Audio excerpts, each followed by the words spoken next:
안녕하세요. 저는 숙명여자대학교 영어영문학부에 재직 중인 방인식입니다.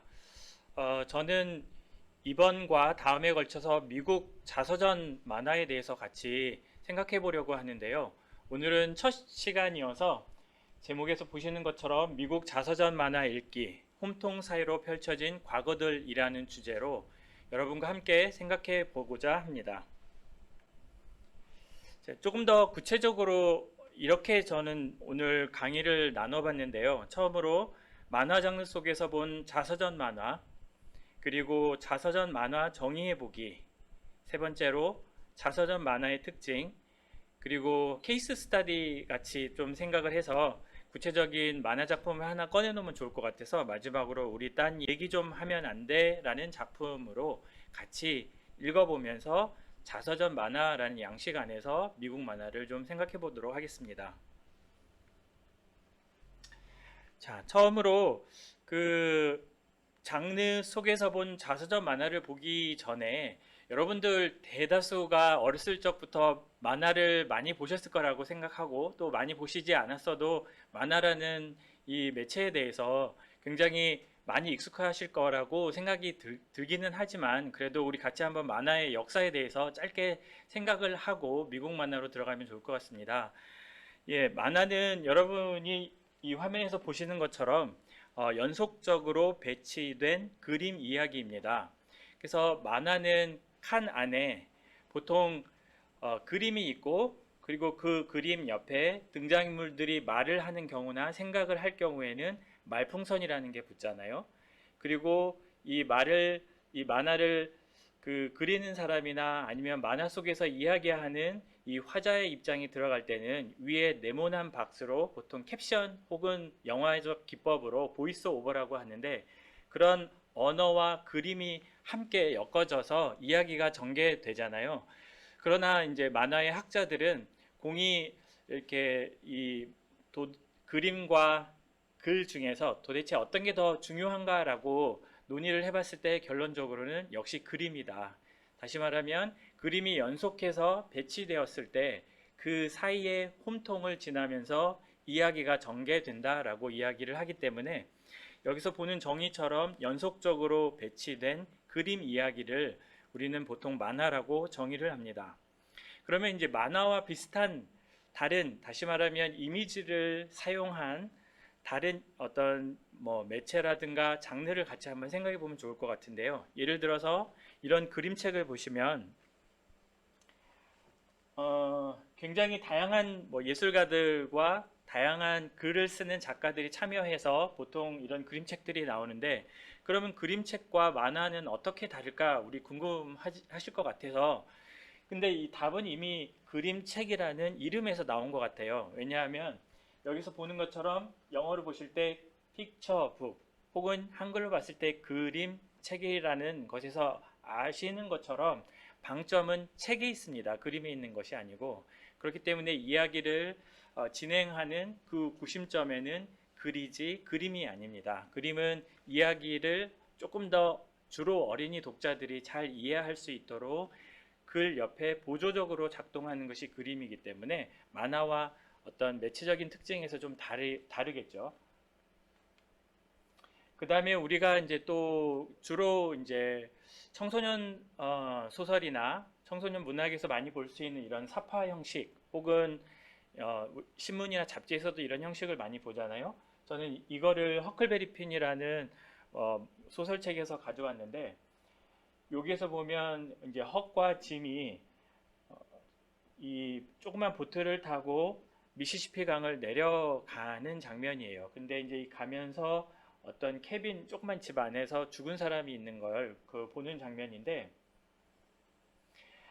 여기에서 보시는 것처럼 그림이 비록 있다 할지라도 제가 이 책을 사실은 더 가져왔었으면 여러분들이 이해가 더 편하실 것 같은데 그림은 수많은 글들 옆에 아마도 이런 상황일 거야 라고 생각하면서 전문 사파가가 이 그림 한쪽을 수많은 글들 옆에 조그만 배치를 한 형식이기 때문에 역시 여기에서도 주인공은 글이지 그림이 아닙니다.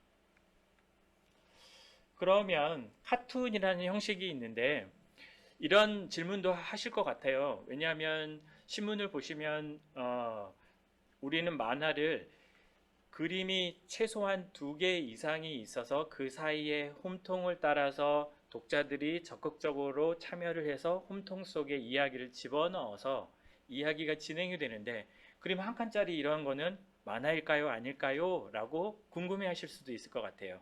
예, 이 점에 대해서 학자들도 역시 의견이 분분합니다. 그래서 어떤 분들은 한 칸짜리 카툰도 만화다라고 주장하는 분들도 있고, 또 대다수의 많은 분들은 그런데 만화의 정의에 의하면 카툰은 좀 애매하지 않냐, 이렇게 또 생각하시는 분들도 계세요. 근데 어쨌거나 이거는 이제 몇 년 전에 미국하고 북한의 지도자들이 싱가포르에 만나서 회담을 한 그 결과를 가지고 신문에서, 미국의 어떤 신문에서 나온 건데, 이런 카툰의 핵심이라면은 그 중요한 시사가 되는 내용을 단 하나의 컷으로 캡처해서 완벽하게 그 상황을 보여주는 것이 목적이잖아요. 그렇기 때문에 이거는 어떻게 보면 말 그대로 그림 한 장을 통해서 강한 인상을 받는 것이지, 연속적으로 이미지들을 배치시켜서 그 안에서 독자들이 적극적으로 상상력을 발휘해서 이야기들을 전개하는 방식이 아니기 때문에 어, 참 어렵긴 한데, 이것도 여전히 좀 논란이 있습니다. 그러나 어떤 신문이나 잡지에서는 한 컷짜리 커튼이 아니고 2컷, 3컷, 많게는 여러 단위나 아니면 여러 칸을 통해서 이야기가 전달되기 때문에 그런 종류의 카툰이라면 우리는 적극적으로 만화라는 매체 안으로 끌어들일 수 있겠죠.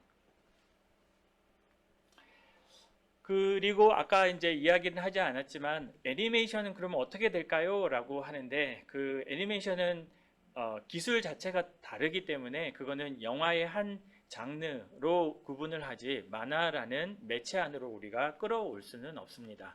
자, 그러면 만화의 역사에 대해서 간략하게 한번 생각을 해보도록 하겠습니다. 이 점에 대해서도 학자들에 따라서 굉장히 의견이 분분한데, 왜 그러냐 하면 만화의 핵심이 이미지들을 나란히 중첩시켜서 그 이미지들 사이에 빈칸에 독자의 상상력을 집어넣어서 이야기들이 전개가 된다라고 하면, 그러면 10,000년에서 25,000년 전에 프랑스나 스페인의 동굴에 보면 고대인들이 그려놓은 그 그림, 예를 들자면 이런 그림들을 보면 분명히 이 안에서도 나란히 병치된 이미지들이 있거든요. 자, 보시면 여기 소들과 여기 또 다른 야생동물이 보이고, 이 그림에는 잘 잡히지 않았지만 이 동물들을 사냥하거나 아니면은 이 동물들을 막 쫓아가는 혹은 숭상하는 그런 그 고대인들의 이미지들이 분명히 있어요. 그래서 우리의 현대인의 관점에서 칸으로 분명하게 나누어져 있지는 않지만 분명히 분절된 그 안에 이미지들 안에 분절된 마디마디들이 느슨하게나마 존재하거든요. 그렇다면 이 고대 동굴의 그림조차도 우리가 만화로 끌어들여야 하지 않느냐라고 학자들이 주장하기도 합니다. 그런데 또 다른 학자들은 이건 너무 터무니없다라고 해서, 그러면 우리 근대 형식 혹은 현대 우리가 알고 있는 만화라는 이 매체에 가장 근접한 형식은 뭐가 있을까라고 학자들이 또 찾아보다가 영국의 윌리엄 호거스라는 예술가를 발견하게 됐습니다. 호거스는 여러분들이 이 작가의 연대기를 보면 아시는 것처럼 1697년에서 1764년에 영국 런던에서 생존했던 실제 예술가인데요. 이 당시는 여러분들이 잘 아시는 것처럼 산업혁명이 발생하던 시기였습니다. 그렇기 때문에 그 영국의 런던을 중심으로 지방에서 그 영주 밑에서 일을 하면서 가난한 그 소장인들이 정말 얼마 되지 않은 그 어떤 수출물을 가지고 근근히 생활을 하다가 이제 제국주의의 시대가 되어서 전 세계 모직물이 필요하게 되니까 땅을 가진 사람들이 땅 위에 말뚝을 박기 시작하고 양들을 키우니까 수많은 소작농들이 런던으로 혹은 맨체스터와 같은 대규모 그 어떤 산업단지 혹은 그 밀집 지역으로 모이게 되었잖아요. 그래서 호가스가 집중한 것도 그런 이동하고 이주하는 영국 사람들이었습니다. 그래서 보시는 것처럼 당시에는 만화가 없었지만 호가스가 생각하는 것은 연속 이미지였습니다. 이거는 이제 유화가 아니고 석판화 형식이었어요. 그러니까 판화 형식으로 지은 건데 이 작품의 제목은 어느 창녀의 일생이라는 제목입니다. 이게 어떻게 중요하냐면 첫 번째 보시면 요 칸에서 이 첫 번째 작품에서 보시면 이 왼쪽에 보이는 이 여성이 영국의 시골에서 올라온 가난한 아가씨예요. 그리고 여러분들 그림이 작아서 잘 보이실지 모르겠는데 이 옆구리라고 해야 되나요? 여기에 그 오리를 가지고 와요. 그러니까 이 조류 같은 걸 가지고 오는데 왜냐하면 런던에 가면 사촌 오빠가 있으니까 이거를 좀 전해줘라고 시골의 부모님이 이 여성을 통해서 이 어떤 음식을 전달을 해준 거죠. 근데 이 뒤에 보면 어떤 남성과 그 뒤에 있는 또 다른 어떤 남성이 음흉한 눈빛으로 보고 있어요. 그래서 이 여성은 사실은 런던에 와서 일자리를 구하고 좀 살려고 했었는데 사실 런던은 그렇게 순진한 사람들이 살기에 만만하거나 호락호락한 곳이 아니었어요. 그래서 알고 봤더니 이 할머니는 아주 친절한 하숙집 할머니가 아니고 이런 그 시골에서 올라온 순박한 여성을 꼬여서 부자인 정치인이나 기업인들에게 성의 노예로 엮어주는 포주 역할이었던 거예요. 그래서 이 그림이 다음 칸으로 가고 다음 칸으로 갈수록 이 여성이 처음에는 시골에서 갓 올라온 정말 너무나 순박한 여인이었는데 당시 영국의 산업혁명 초기에 정말 수많은 사람들이 대도시에서 어떻게 살아야 될지 모를 때 정말 이렇게 그 도시 사회에서 좌충우돌하다가 결국 비극에 이르는 장면을 6개의 판화로 제작을 했습니다. 그러면 여기 보시는 것처럼 비록 글은 없지만 6개의 이미지를 통해서 당시에 이게 미술관에서 전시가 되었는데 사람들이 이걸 갔을 때 6개의 판화를 보고 그 안에 칸을 통해서 자기의 상상력과 자기가 런던살이에 대한 자기가 알고 있는 자신들이 알고 있는 그 경험들을 적극적으로 불어넣어서 아마도 이야기들을 완성했을 거라고 봅니다. 그렇기 때문에 그런 의미에서는 이런 호가스가 제작했던 어느 창녀의 일생이란 이 작품도 만화라는 매체 안으로 혹은 만화라는 매체의 근대적인 효시로 우리가 생각해야 되는 거 아닌가라고 주장할 수도 있어요. 그러나 조금 더 현재 그 만화의 관점에서 보면 로돌프 테퍼라는 스위스의 예술가가 조금 더 만화라는 매체에 가까워요. 왜 그러냐면 여기에 비록 지금 현대 형태의 한 칸과 다음 칸에 보이는 분명한 빈 홈이 없어요. 우리는 그거를 홈통이라고 하고 영어로는 거터라고 하는데 이 분명 여기는 세 칸이죠. 세 칸이고 그리고 그 안에 빈 칸은 없지만 만화의 형식과 굉장히 흡사하다라고 할 수 있는 이유는 호가스가 했던 저 석판화와 비교해서 저거는 어떻게 보면 굉장히 세밀하고 디테일하게 이 주변을 묘사를 했잖아요. 근데 만화 예술의 핵심은 여러분들이 아는 것처럼 인물의 단순화 그리고 그 인물이 칸 안에 있을 때 주변도 그렇게 복잡하게 묘사하지는 않아요. 비록 예술가들에 따라서 그 복잡도의 양상은 좀 다르지만 어쨌거나 만화 예술의 핵심 중에 하나는 단순성이거든요. 그런 측면에서 보자면 로돌프 테퍼가 제작했던 요 만화 이런 새로운 예술 형식을 우리가 만화의 효시라고 보아야 되지 않겠나라고 주장할 수 있습니다. 이 스위스의 예술가가 제작했던 이 작품이 너무 인기가 있어서요.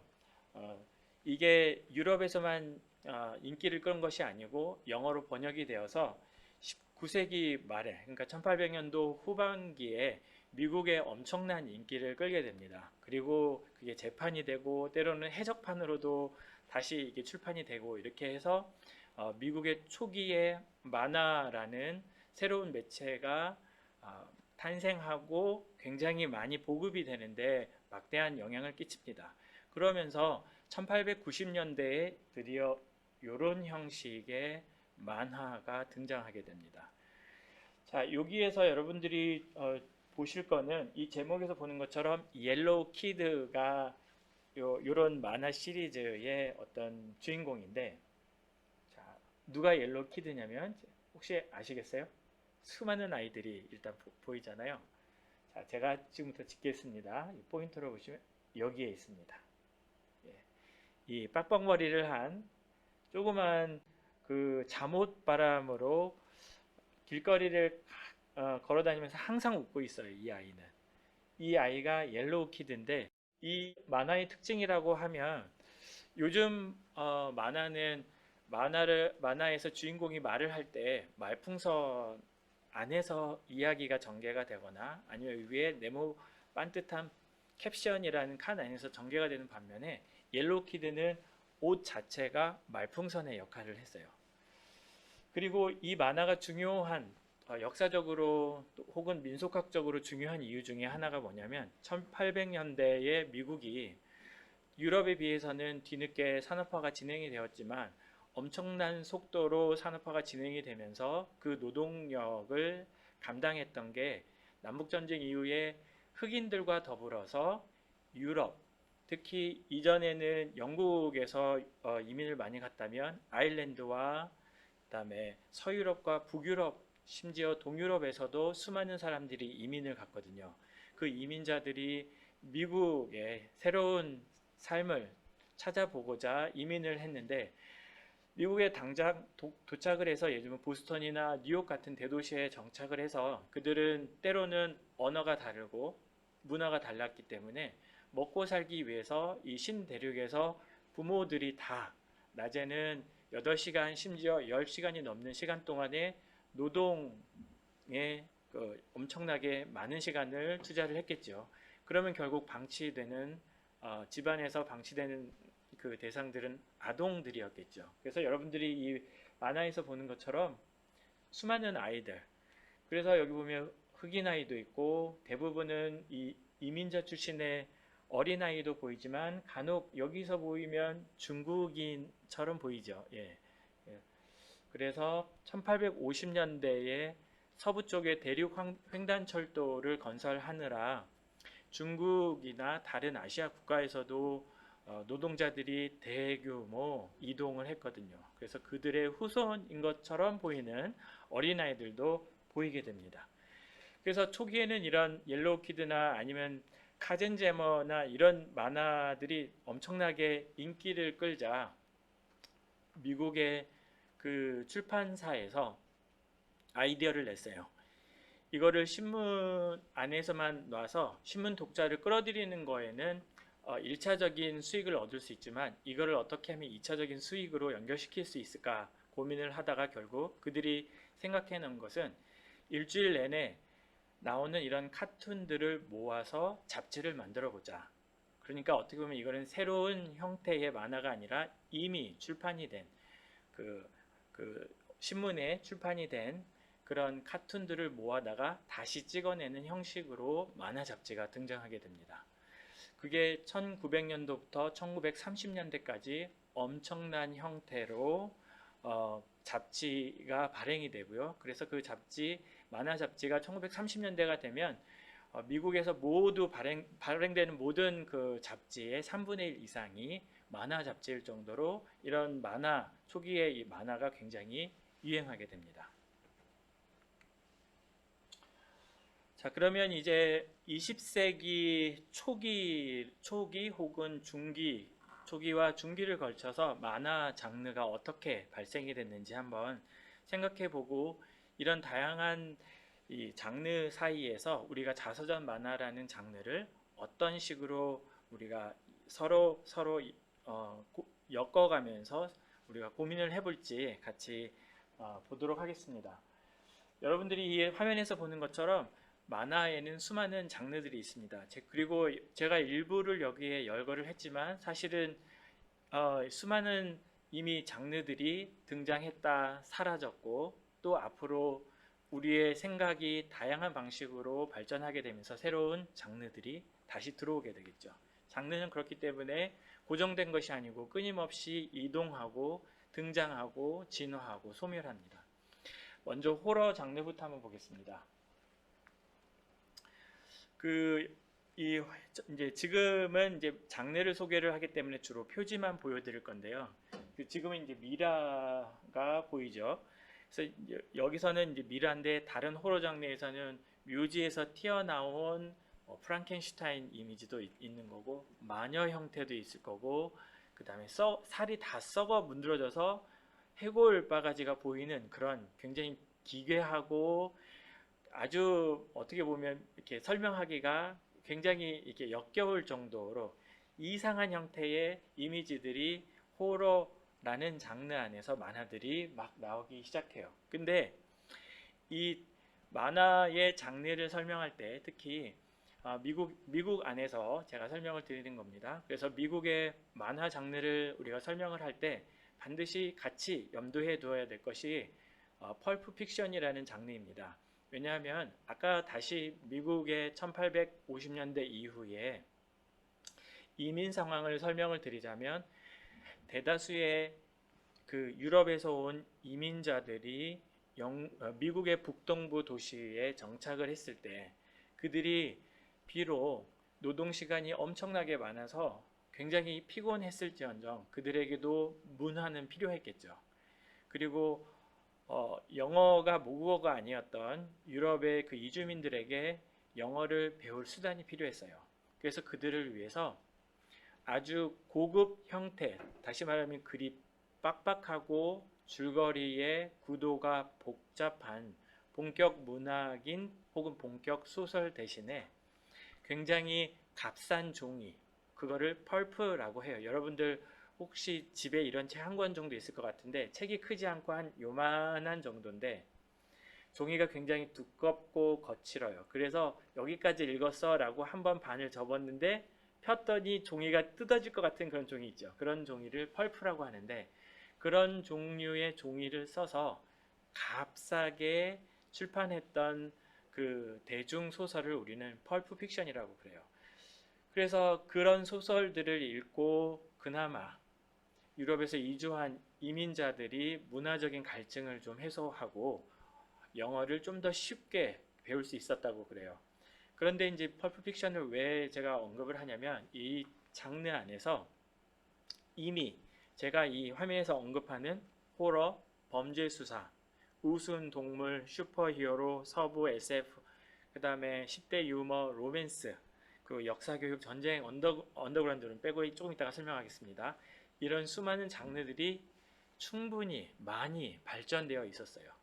그렇기 때문에 초기에 1890년대에서 1950년대까지 만화 그림을 그렸던 예술가들은 어렸을 적에 그런 펄프 픽션들을 충분히 엄청나게 많이 읽었고 그러니까 상상력과 컨텐츠의 측면에서 다양한 정보들을 이미지로 재현한 것이 어떻게 보면 20세기 초의 만화 장르다라고 봐도 무방하지 않습니다. 그렇기 때문에 펄프 픽션과 만화 20세기 초의 미국 만화는 서로 굉장히 많이 교차점이 있어요. 그리고 만화가 더 많이 발전하게 될 때는 사실 만화가 반대로 펄프 픽션에 영향을 끼치기도 했고요.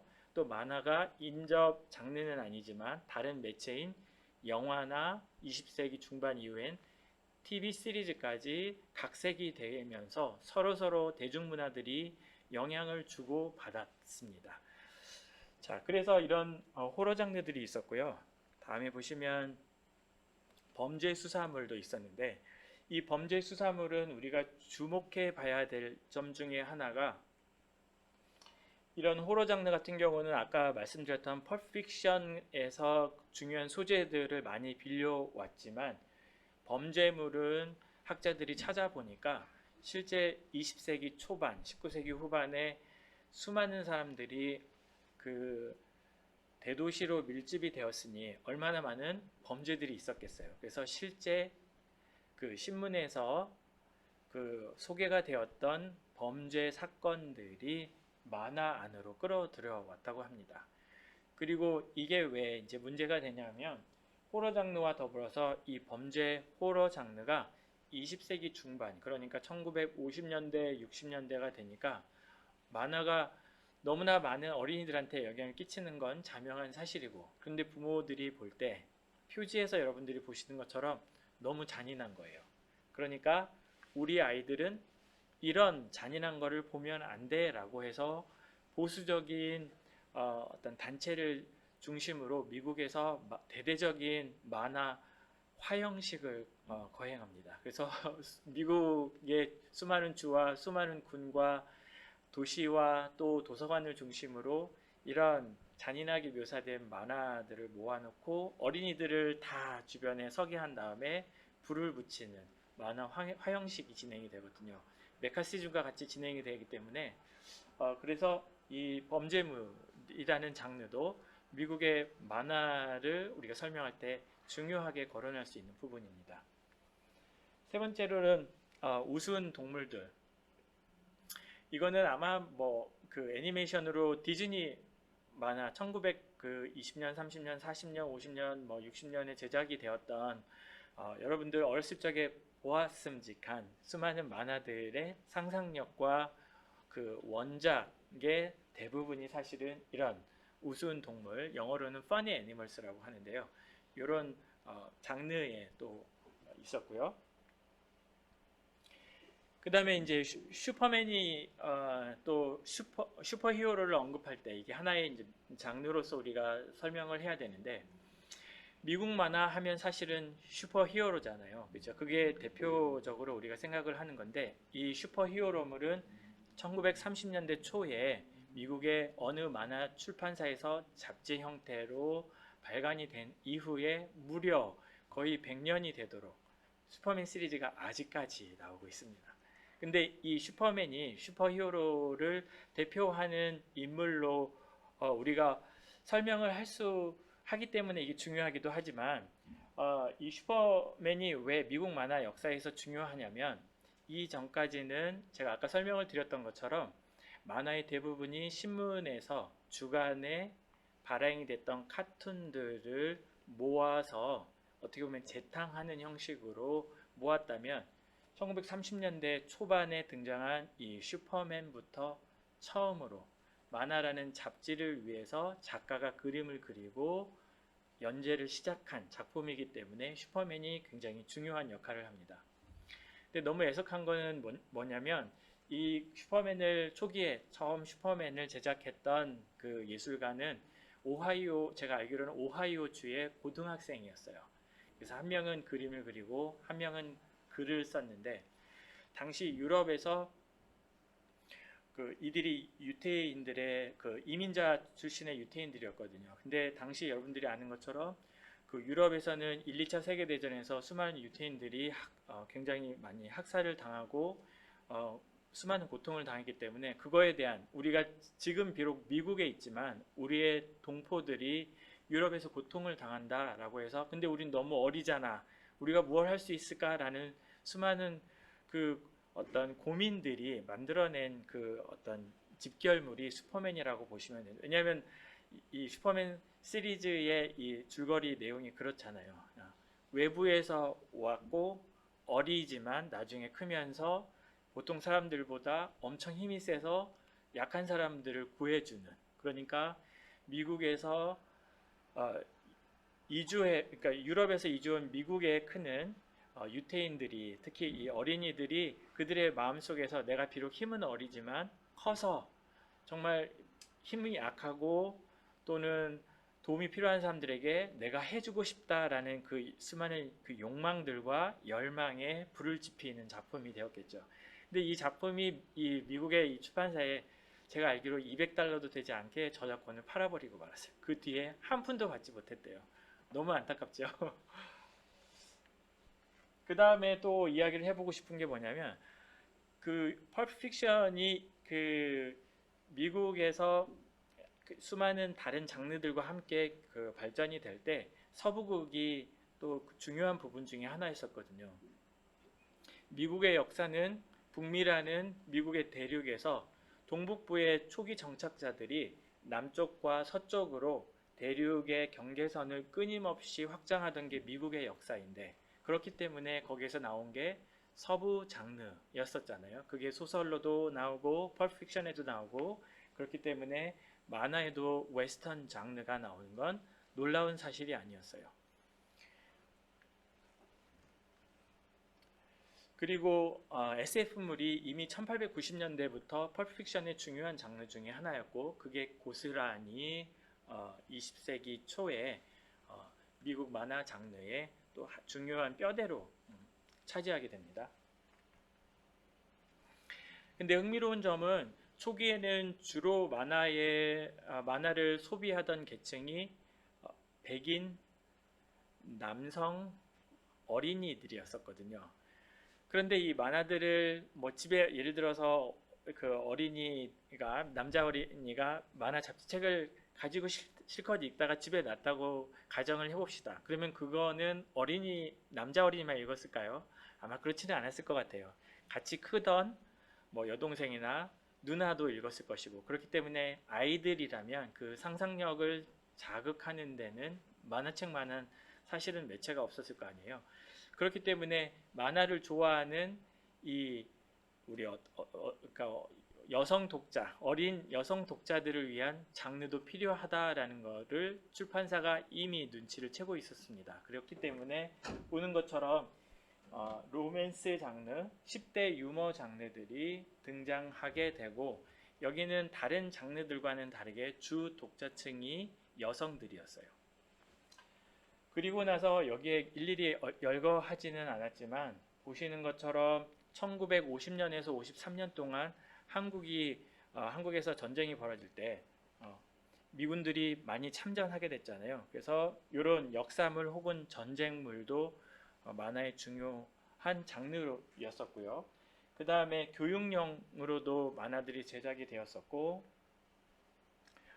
근데 마지막으로 제가 언급하고 싶은 거는 오늘 자서전 만화와 더불어서 어떻게 보면 가장 큰 자양분 역할을 했던 게 이 언더그라운드 코믹스라는 하나의 장르인데, 이 장르는 어떻게 해서 태어나게 됐냐면, 그 어린 시절부터 만화를 읽었던 아이들이 10대 중반이 되고 10대 후반기가 되고 대학생이 되었어요.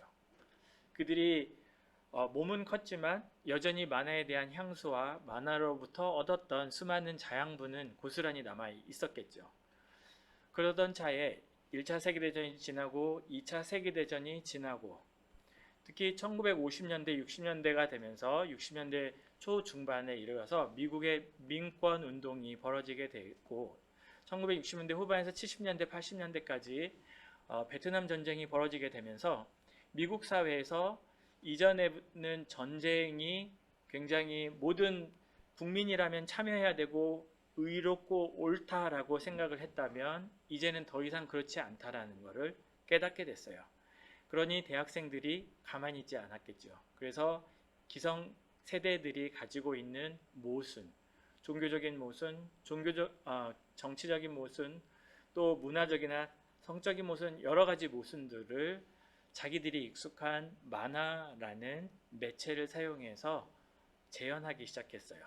그리고 그들은 기존에 이미 많이 충분히 성장했던 DC와 같은 대형 만화 출판사들에 의지하지 않고, 때로는 자기들이 머물고 있는 기숙사 안에서 복사기를 가져다가 만화를 제작하기도 하고, 그걸 뭐라 그러죠? 이렇게 잉크로 이렇게 돌려가지고 제작을 하는 그런 형식으로 자기 집에 차고를 열어서 만화를 제작하기도 하고 하면서 메시지들이 굉장히 자극적이고, 그리고 저항적이었어요. 정치적으로 굉장히 좌파적인 에너지들을 가지고 있었어요. 그래서 기성세대의 어떤 모순들을 집중적으로 공격하기 시작했는데, 그런 형식의 만화를 우리는 언더그라운드 코믹스라고 합니다. 그래서 보시는 것처럼 이 코믹스의 원래는 COMICS인데 X라고 해서 용어 자체도 조금 달라요. 우리는 다르다라는 것을 이런 식으로 표현했던 거죠. 그럼 이런 수많은 만화 장르 중에서 오늘 우리가 생각해 보게 될 자서전 만화를 우리가 어떻게 정의를 해야 되는지 한번 생각해 보도록 하겠습니다. 최초의 자서전 만화는 흥미로운 점은 뭐냐면 제가 지금까지 언급했던 그 수많은 만화 장르, 미국에서 발생했던 만화 장르는 1930년에서 50년대에 발생하고 충분히 성장하고 성숙했던 반면에 제가 오늘 주로 다루게 될 자서전 만화는 최초의 작품이라고 하면 1972년에 제작이 됐던 빙키 브라운 meets the Holy Virgin Mary라는 이 작품인데 굉장히 시간적으로도 많이 다르죠. 그렇기 때문에 아까 제가 설명을 드렸던 언더그라운드 코믹스와 연장해서 생각을 해보자라고 하면 자서전을 읽는 계층은 어린이들은 사실은 일부 읽기도 하지만 주로 자서전의 본격 문학에서도 자서전의 주 독자층은 성인들이잖아요. 그렇기 때문에 어렸을 적부터 만화를 읽고 만화라는 매체에 익숙했던 그 학생들이 예술가가 되고 그들이 슈퍼히어로나 아니면 허구적인 어떤 주제를 가지고 만화에 끌어오는 것 대신에 내가 겪고 있는 20세기 중반 후반에 살고 있는 나라는 주체는 누구인가를 만화로 재현하기 시작했어요. 예, 그것이 자서전 만화였는데 이게 이제 빙키 브라운 meets the Holy Virgin Mary라는 작품인데 이 예술가는 어렸을 적에 그 카톨릭이 운영하는 사립학교였었대요. 근데 대부분의 이렇게 말하면 그렇긴 하지만 종교 단체의 지원을 받는 어떤 기관들은 어떤 그 신념들을 따라야 됐기 때문에 특히 미국에서 천주교와 기독교 단체들이 운영하는 학교는 학생들에게 조금 더 도덕적이나 윤리적으로 엄격한 것을 요구를 했었을 거 아니에요. 그렇기 때문에 그게 너무나 답답했던 거예요. 특히 성적인 호기심이 왕성했던 이 작가는 이 학교에서 요구하는 지나친 이 기대를 따라가기가 너무 힘들었다고 그래요. 그래서 당시에 자기가 느꼈던 그 고통이나 어떤 막 그 수많은 생각들이 있었을 거 아니에요. 그것들을 이런 만화 작품으로 제작을 했는데 여기서 보면 굉장히 성적으로 굉장히 자극적인 내용들이 많이 나옵니다. 그리고 이제 미국 자서전 만화를 또 같이 이야기를 할 때 알트 슈피게만이라는 유태계 작가가 미국 작가가 제작한 로와 마우스라는 작품을 우리가 눈여겨봐야 되는데 이 마우스는 만화를 좋아하는 분들은 아마 이 작품을 읽었거나 아니면 적어도 들어보긴 했을 거라고 보는데 이 마우스라는 작품은 사실 옆에서 보시는 것처럼 로라는 만화 잡지 본인이 만들어낸 잡지거든요. 저항 혹은 대한 만화 잡지였는데 거기에 연재했던 작품을 모아서 단행본 형식으로 출간한 것이 마우스라는 작품입니다. 자, 그러면 자서전 만화를 설명을 할 때 또 이렇게 분명히 언급해야 되는 부분이 있는데 한국말로는 자서전 만화 그러니까 이렇게 통칭이 되는 것 같아요. 근데 적어도 미국에서는 아직도 우리가 이런 형태의 만화를 뭐라고 명칭해야 될까라는 고민들이 있나 봐요. 그래서 보시는 것처럼 자서전적 만화, 오토바이오그래피컬 코믹스라고 혹은 회고록 만화, 메모와 코믹스 혹은 만화 회고록, 그래픽 메모와 이런 형식으로도 하고 어떤 또 학자들은 오토바이오그래피컬 그래픽 나블스라고도 명칭을 해서 너무나 작가와 그 비평가들에 따라서 이 사용하는 명칭들이 다른데 근데 저는 이거를 이 많은 것 중에서 하나를 꼽자면 저는 요게 좀 더 정확하지 않은가 싶어요. 만화 회고록. 왜냐하면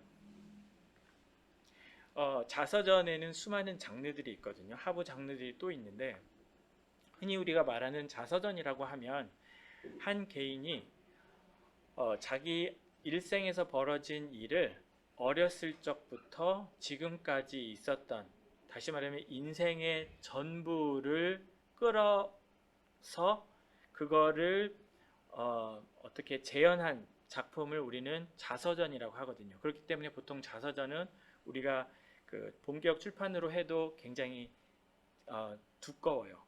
그에 반해서 회고록은 뭐냐면, 회고록은 보통 그 본격 문학에서도 내 인생을 어떻게 다 다뤄. 그 중에서 나한테 가장 중요했던 사람, 그리고 나에게 가장 중요했던 사건에만 집중해서 그거를 좀 자세하게 설명을 해보자라고 하는 양식이 회고록인데, 대부분의 여러분들이 그 읽게 될 만화, 자서전 만화도 사실은 그 작가에게 중요했던 사건이나 사람을 다루거든요. 그렇기 때문에 영어 명칭은 그래픽 메모아라고 우리가 부르는 게 마땅하지 않나 싶어요.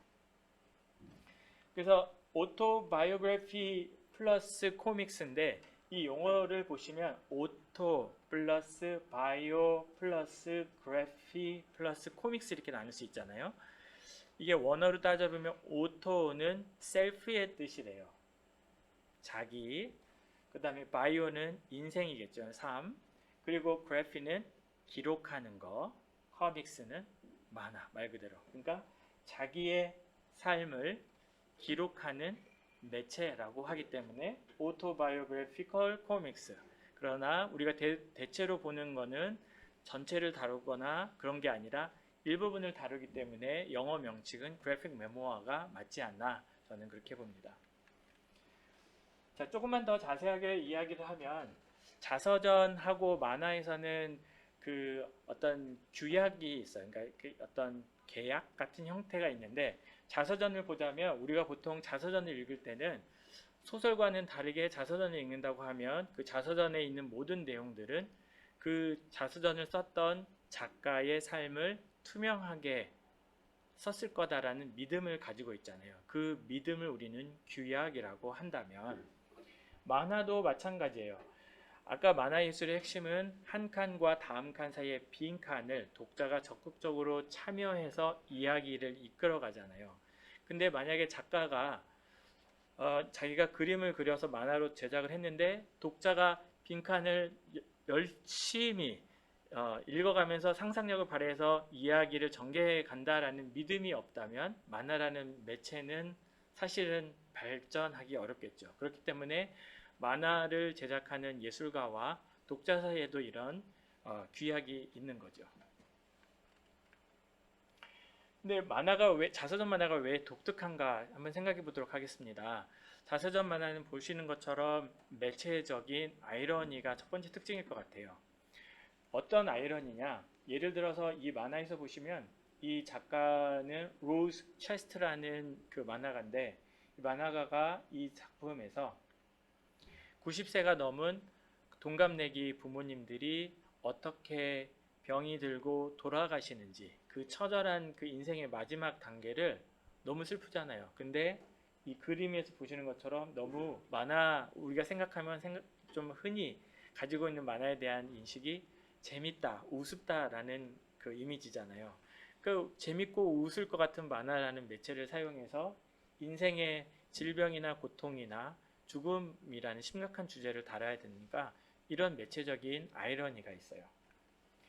두 번째라고 하면 화자와 주인공 사이의 긴장인데, 그 자서전 만화는 이 만화를 제작하는 예술가나 이 만화 안에서 주인공으로 등장하는 인물이나 똑같은 인물이잖아요. 그렇죠? 그러나 제가 여기서 나온 것처럼 narrating eye와 narrated eye 사이에 차이가 있다라는 것은, 여기에서 이 캡션 형식으로 이 만화 줄거리를 한 걸음 줄거리에서 뒤로 물러나서 그때를 회고하면서 전체적인 만화 줄거리 혹은 조직을 짜는 사람은 이미 성숙한 나예요.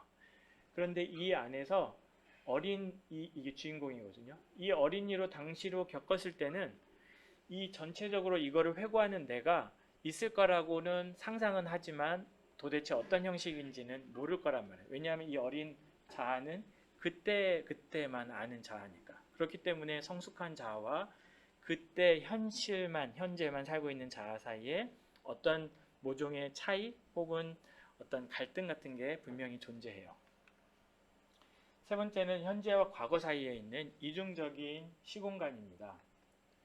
이거는 아까 제가 설명드렸던 마우스라는 작품인데, 보시면 여기에서 이 2차 세계대전 홀로코스트를 겪었던 아버지가 그 당시에 참혹한 현실을 이 예술가인 이 슈피겔만에게 설명을 하는 건데, 이 설명을 하는 시점은 현재고 이 뒤에 2차 세계대전 시에 있었던 이 상황이 마치 영화의 스크린에 쏴지는 것처럼 이런 식으로 제작을 한 건데, 보는 것처럼 만화에서는 흥미로운 점이 이 이야기를 하는 현재의 시점과 과거의 시점이 동시에 나온다는 굉장히 독특한 점이 있죠.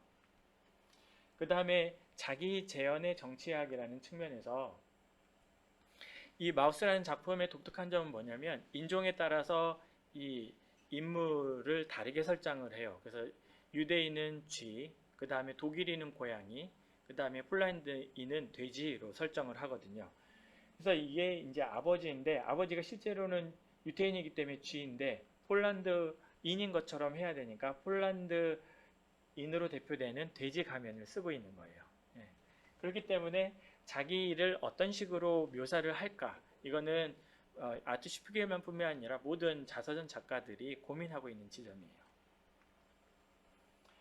그리고 수행 혹은 공연하는 자라는 측면에서 만화를 같이 생각을 해보자면, 이거는 Fun Home이라는 재미난 집이라는 작품인데, 여기에서 이 주인공이 이 어린 자아로 이렇게 묘사가 되거든요. 이 여성 작가는 어렸을 적에 성적 정체성으로 고민을 하게 돼요. 그래서 아버지가 이거를 눈치채고 트랜스젠더 혹은 트랜스섹슈얼한 그 사람들이 모이는 펍을 데리고 가요. 그러면서 여기에 보시면 여성인데 남성의 옷을 입고 남성처럼 머리를 깎은 이 사람이 보이죠. 그래서 아버지가 의도적으로 이 어린 딸한테 이런 인물들을 보여주면서, 야, 너도 커서 이렇게 되고 싶어? 라고 설명을 하는 거예요. 그렇기 때문에 이 자기의 성적인 정체성에 대해서 고민하는 이 어린 자아가 봤을 때 도대체 어른들이란 뭔가, 그리고 올바른 자기의 성적 정체성을 드러내는 모습이라는 건 뭔가에 대해서 고민을 했겠죠. 그렇죠? 그거를 만화로 재현한 작품이 펀홈입니다.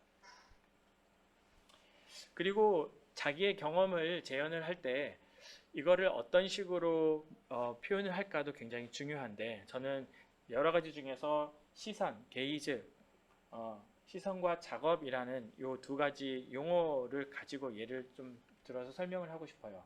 이거는 자서전 만화는 아니에요, 그죠?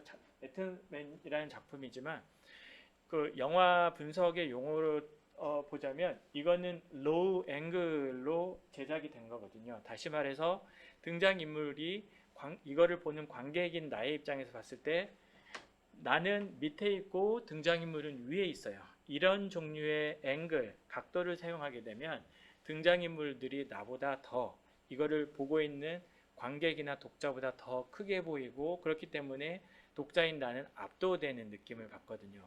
근데 똑같은 경험이지만 로우 앵글을 쓸 거냐, 아이 레벨을 쓸 거냐, 아니면 하이 앵글을 쓸 거냐에 따라서 분위기가 달라지겠죠. 그러니까 이런 측면에서 보면 여기에서 아까 이야기했던 오늘 같이 이야기하게 될 작품인데, 주인공이 이제 몇 년 있으면 돌아가실 부모님과 죽음에 대해서 이야기를 하는데, 각도의 측면에서 보면 이렇게 굉장히 극단적이지 않잖아요. 평평하잖아요. 이거를 아이 레벨 앵글이라는 것만 봐도 이들 사이에는 적어도 이런 극단적인 형태의 권력 관계 혹은 갈등이 느껴지지 않는다라는 것을 이런 식으로 표현할 수 있다는 거죠. 그리고 만화 제작 자체가 작가의 서명이라는 게 본격 소설과 가장 다른 점 중에 하나라고 저는 생각하는데요. 예를 들어서 여러분 좋아하시는 만화들을 어렸을 적에 생각을 해보시면 어느 작가도 똑같은 형식으로 인물들을 그리지는 않았어요. 물론 예를 들어서 우리가 어렸을 적에 순정 만화를 생각을 해보면 캔디의 눈처럼 눈이 얼굴 비율에 비해서 과다하게 크거나 이런 건 있지만 작가마다 어떻게 하면 나의 예술가로서의 독특함을 개발을 할까라는 걸 가지고 고민을 하기 때문에 여러분들이 보시는 것처럼 예술가들은 이렇게 만화 그림을 통해서 자기의 독특함을 표현하려고 해요. 근데 비단 그림뿐만이 아니고 보시면 직접 자기가 글을 쓰게 될 경우에는 소설, 그러니까 본격 기존의 문학과 다른 점은 소설에서 보이는 이 글자는 추상적으로 문자라는 형태로 쓰여진 이 글자를 내가 읽고 머릿속에서 내가 상상하는 것, 그 기능 외에는 사실은 특히 뭐 특별한 기능은 없죠. 물론 포스트 모던 작가들은 새로운 실험들을 하긴 하지만 저는 일반적인 경우를 말하는 겁니다. 그에 비해서 만화는 작가가 직접 말풍선이나 아니면 이런 형태를 통해서 글을 쓰게 되는 것조차도 때로는 글자의 형태가 이 인물들의 감정 상태를 보여주기도 해요. 예를 들면 anxiety, 막 불안한 측면들을 글자를 이렇게 굵은 글씨로 삐뚤삐뚤하게 쓰면서 글자가 가지고 있는 심리적인, 미적인 측면 혹은 감정을 드러낼 수 있다는 것. 비록 추상적인 어떤 매체이긴 하지만 그것도 표현할 수 있다는 거죠. 자, 그러면 자서전 만화는 아까 이야기했듯이 뭐 SF, 호러 이거 이렇게 나눠지듯이 자서전 만화는 하나로 끝나는가? 또 그렇지도 않아요. 자서전 만화 안에서도 수많은 서브 장르들이 있어요. 그러니까 하위 장르들이 또 나뉘어지거든요. 그래서 오늘은 대표적인 그 장르들만 소개를 하려고 하는데 예를 들자면 성장서사가 있어요. 이 경우에는 그 일본계 미국인 이 작가가 어렸을 적에 2차 세계대전 중에 미국이 일본과 적국의 상태에 있었을 때 미국 내에 있었던 일본계 미국인들을 미국 서부의 일부 주에 어떤 집단촌을 만들어 놓고 전쟁이 끝날 때까지 그 안에 그냥 강제적으로 살도록 했던 시절이 있거든요. 그거를 인턴먼트라고 우리는 하는데 그때의 경험을 만화 형식으로 이렇게 그러니까 그 집단 수용소에서 어린 시절을 보냈던 작가가 자신의 과거를 돌아보는 그런 경험을 가지고 만화로 재현한 겁니다. 이민서사도 물론 굉장히 많아요. 이 작품 같은 경우는 베트남 전쟁을 겪고 보트피플로 미국에 오게 되었던 작가와 자기의 그 가족이 미국 사회에서 겪었던 힘든 이민사를 만화로 재현한 거고요. 또 만화의 또 자서전 만화의 세부 장르 중에 하나가 이 질병과 노인과 죽음에 대한 또 어떤 회고입니다. 여기서 보는 것처럼 Our Cancer이었는데 이 작품에서 이 예술가는 자기가 겪었던 암, 그리고 다행히 암으로 생명을 잃지 않고 회복이 되면서 자기가 너무 고통스러웠지만 그 고통스러웠던 그 시기를 만화라는 매체를 사용해서 자서전 형식으로 재현한 겁니다. 근데 요즘에는 이런 건 질병 서사이기도 한데 이런 매체가 혹은 이런 형태의 자서전 만화가 굉장히 각광받고 있는 이유 중에 하나가 뭐냐면 의사는 환자를 처방하기는 하지만 환자가 겪는 고통은 그 의사가 똑같은 병을 겪지 않고는 사실 이해하기는 어렵잖아요. 공감하기는 어렵잖아요. 그래서 같은 병을 겪었던 예술가들이 출간한 이런 만화 작품들을 읽고 환우들이 같이 공감하고 이 마음 그리고 정신적인 치료를 얻는다고 그래요. 이거는 노인 서사겠죠. 여기 보시면 이 작가가 노인이 되신 부모님을 모시고 유람선을 타면서 이제 전 세계를 돌아다니는데 그때 겪었던 부모님의 그 노년을 다시 회고하는 작품이에요. 그리고 인권, 전쟁, 난민도 그 자서전만의 중요한 또 소재 중에 하나인데, 여기서 보면 이거 같은 경우는 몇 년 전에 시리아에서 대규모 그 난민이 발생했잖아요. 일부는 터키로도 가고 유럽으로도 가고 했지만 또 그중에 일부는 미국으로도 가긴 했는데, 그들이 겪었던 그 시리아 난민으로서 겪었던 일을 만화로 또 재현하기도 하고요. 보시면 아까 그 펀홈이라는 그 작품을 썼던 백데일이 그 자기의 성적 정체성이 도대체 자기가 알고 있는 아버지와 어머니를 거슬러 올라갔을 때 어떤 방식으로 내가 성적인 타자가 될 수 있었는가를 이해하기 위해서 Are You My Mother라는 작품에서 어머니의 삶을 돌아보고 있어요. 그리고 또 중요한 또 장르 중에 하나가 이 푸드 메모예요. 근데 그거를 만화로 이거를 제작을 한 건데, 이 작가는 마찬가지로 다양한 형태의 음식 재료들을 구해다가 요리를 해서 먹게 될 때 단지 음식이 물질이 아니라 이 나의 몸을 구성하는데 얼마나 필수적인 요소인지, 이거를 통해서 나와 타자가 얼마나 연대가 필요한지, 그거에 대해서 이렇게 회고하는 만화예요. 그리고 여행기도 있고요. 그 이회라고 했는데 이외에 수많은 장르들이 또 사실은 나오고 있어요. 그래서 이 마치라는 작품은 아까 설명을 드렸던 1960년대, 70년대 미국의 민권 운동을 겪었던 생존자들이 그 시절을 회고하면서 그 만화로 이게 제작한 작품이고요. 결혼 생활을 또 만화로 표현하거나, 여기에 등장하지는 않았지만 사실 수많은 작가들이 자기만이 겪었던 다양한 소재들을 가지고 만화로 제작하겠죠.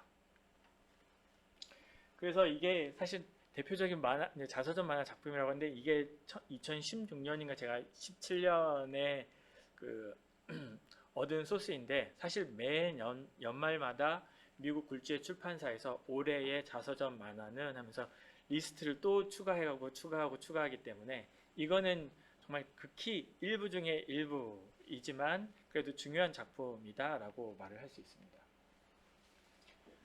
자, 그러면 우리 오늘 주제가 기억과 관련이 되어 있기 때문에 그 자서전에서는 시간과 공간이 만들어낸 직조물이라고 해요. 왜냐하면 우리의 인생 혹은 우리의 인생을 경험하는 방식 자체가 시간과 공간이 서로 맞물려서, 시실과 날실이 맞물려서 우리의 천이 되고 옷이 되는 것처럼 시간과 공간이 서로 직조가 되면서 우리의 경험이 되고 기억으로 머릿속으로 들어가면서 기억이 되는 거잖아요. 그죠?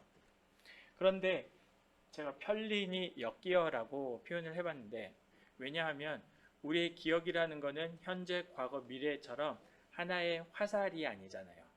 수많은 단기 기억들이 있는데 사실 그거 사이에 의미를 부여해 가면서 하나의 이야기로 엮어내는 거는 나예요. 다시 말해 수많은 편린의 사건들을 엮어가면서 나라는 주체를 만들어내기 때문에 우리는 맨정신을 유지할 수 있는 거죠. 그렇죠?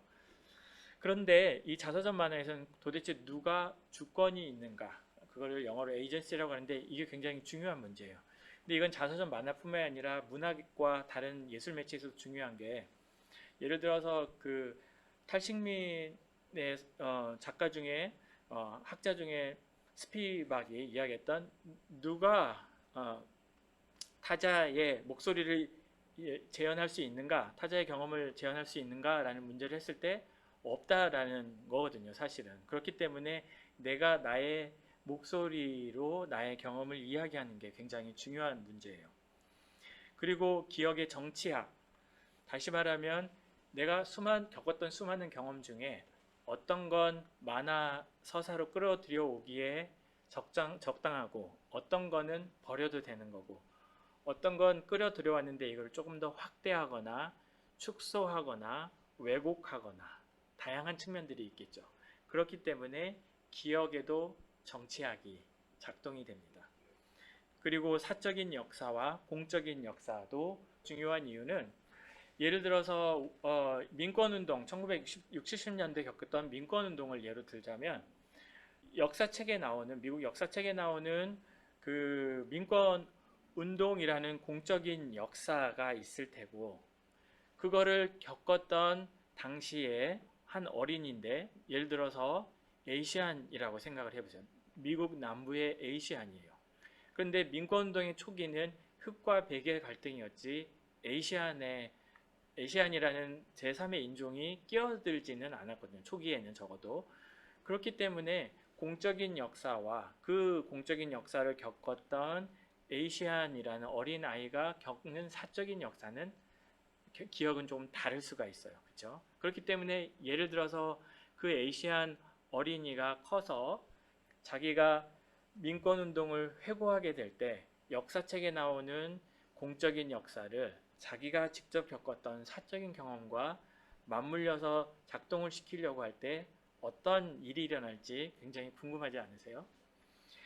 그리고 개인과 집단적 기억이라고 하는데 우리의 기억은 나만 기억하는 것 같지만 사실 나를 이야기하기 위해서는 나와 맞물린 사람이 있어요. 예를 들어서 아까 조금 있다가 보게 되거나 아니면 아까 보는 작품에서 보는 것처럼 칸 안에 한 인물만 나오는 경우는 많지 않아요. 그 인물 주변에 엄마, 아빠, 친구, 기관에 속한 수많은 사람들이 얽혀 있죠. 그렇기 때문에 나의 기억이기도 하지만 그들의 기억이기도 해요. 그래서 그거를 집단의 기억이고 그거를 콜렉티브 메모리라고 하는데 그렇기 때문에 기억은 나만의 기억이 아니고 집단이 함께 엮여서 만들어지는 기억이기도 합니다. 그리고 기억의 물질성과 관련해서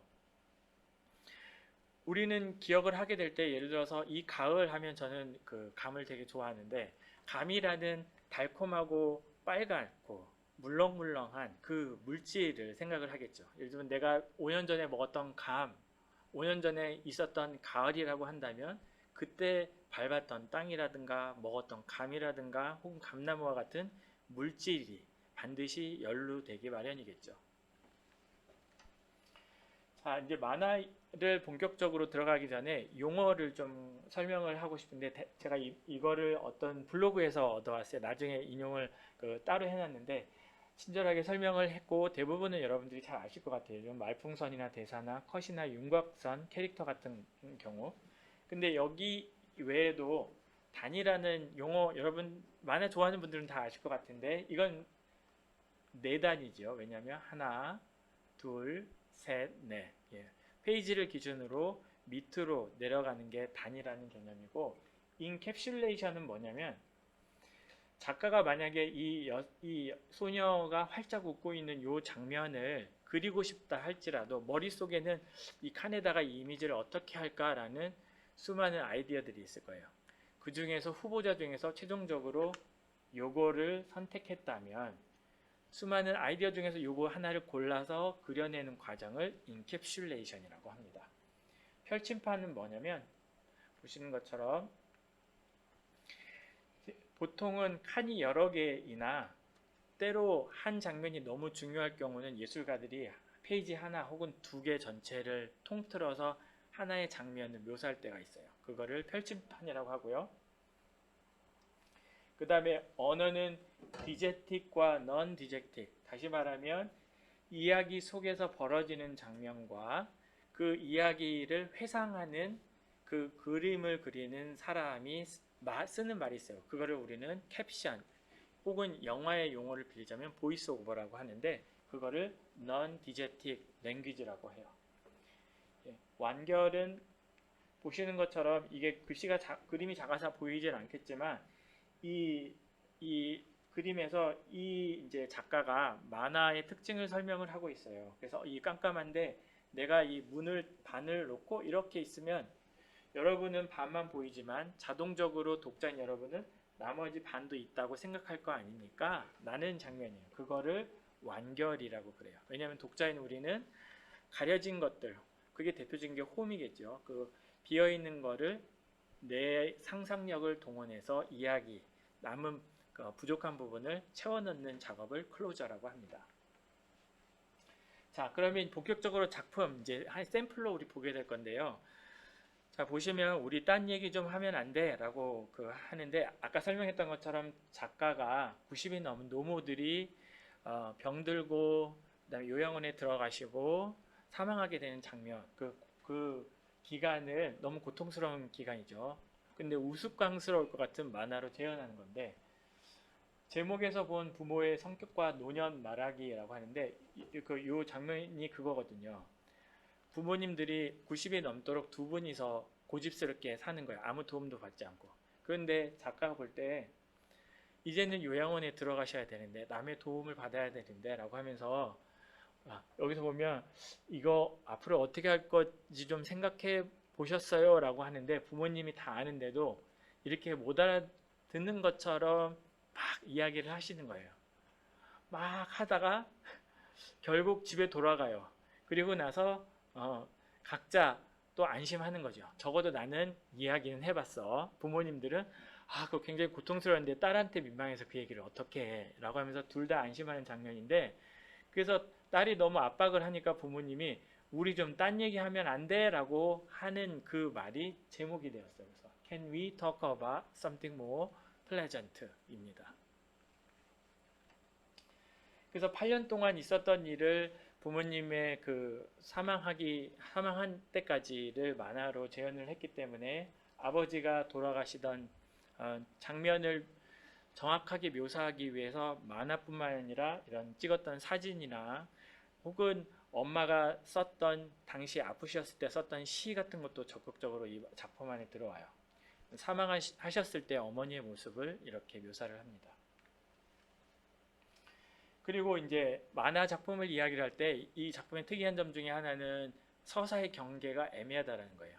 이게 무슨 말이냐 하면은 우리가 소설책을 읽으면 표지는 빨리빨리 넘기고 본문부터 읽잖아요. 근데 만화 이거는 보면 차례인데 이미 그 주인공이 나와서 이야기가 시작이 되고 있어요. 그렇기 때문에 이야기와 이야기를 둘러싼 표지나 아니면 컨텐츠, 그러니까 뭐라고 그러냐, 이 설명, 차례 같은 것들의 경계가 애매해요.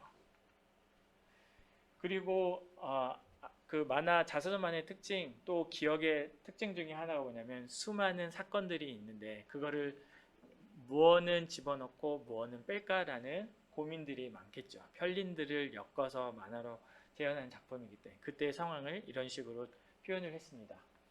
그래서 누가 기억의 주권을 쥐고 있는가라고 설명을 할 때 이게 이 만화가 출간이 되고 난 다음에 한 출판사와 인터뷰를 한 장면이에요. 그래서 아버지가 또 어머니가 돌아가실 때 어떤 일이 있었습니까? 라고 할 때 그게 너무 복잡하고 예민한 문제이기 때문에 결국 변호사한테 재산과 죽음, 어떻게 죽을까에 대해서 사자 대면을 했다라고 하는 장면이에요.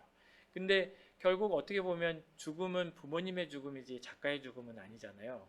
그래서 기억의 주권을 누가 쥐고 있는가 또 생각해 볼 만한 문제라는 거죠.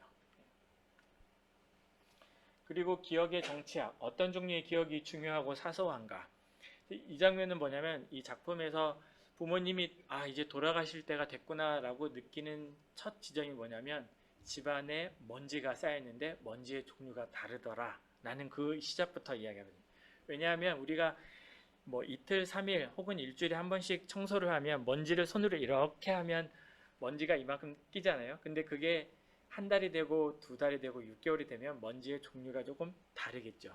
기름이 끼고 곰팡이가 쓸고 하겠죠. 근데 그게 장기간 곰팡이가 낀 먼지의 종류가 다르더라. 그 말은 부모님이 이런 거를 일상을 돌아볼 시간이 없구나.